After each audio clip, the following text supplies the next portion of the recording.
Deputy Speaker, I am a proud Victorian. I am the proud son of small business owners, and my father, who is in his 70s, runs a small business as a roof plumber and still climbs up multiple-storey roofs and is doing his best to survive in Victoria. In my home seat of Menzies, I recently visited small businesses in my electorate, and I want to tell you what you see when you walk through their door. More often than not, you see a family that wasn't born here.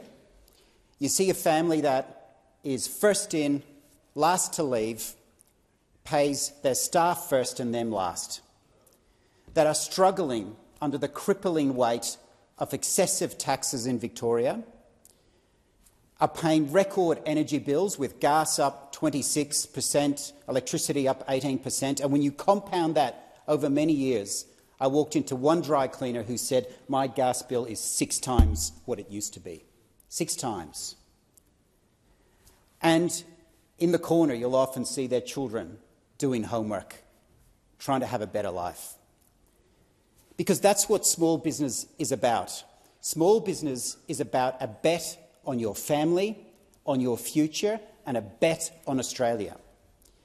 And for this government to be bloody-minded about extending the instant asset write-off from $20,000 to $30,000 shows that they are taking small business for granted.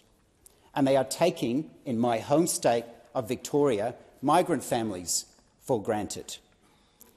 And in the last financial year, Victoria was the only state in Australia that saw the growth of small businesses go backwards. In last financial year, we saw a decrease of 7,600 Victorian small businesses. Of course, there's a churn. There's new businesses that come and they fail because they've taken a risk and it didn't work out. But year after year and state after state, there's an aggregate increase, except Victoria. And in that same year, when Victoria lost 7,600 businesses, my friends in Queensland saw theirs grow by 11,000. And one of the things that's happening there is that Victorian small businesses are leaving our state and moving north. And we've seen this movie play out before. We've seen it play out in the early 1990s. And so I say to the Victorian members, and there's a lot of them over there, there's not many over here, you are taking your state and your seats and your communities for granted, and they notice.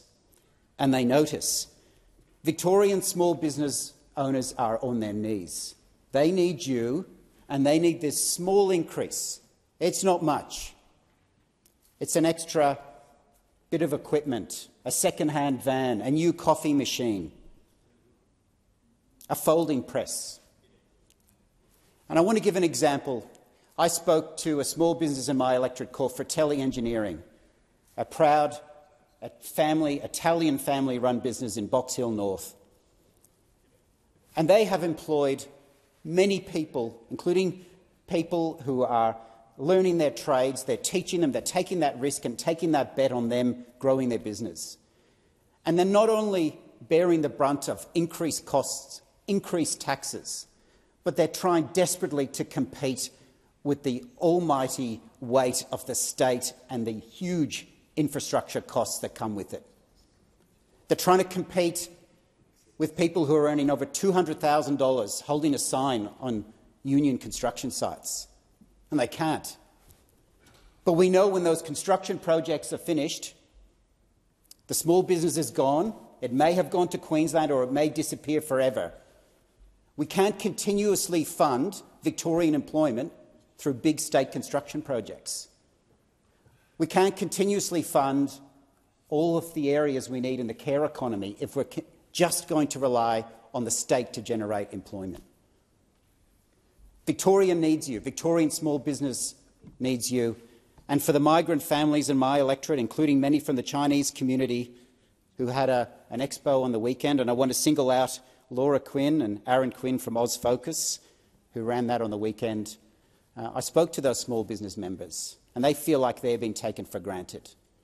Don't be bloody-minded. Stand up for Victorians. Increase the threshold from $20,000 to $30,000.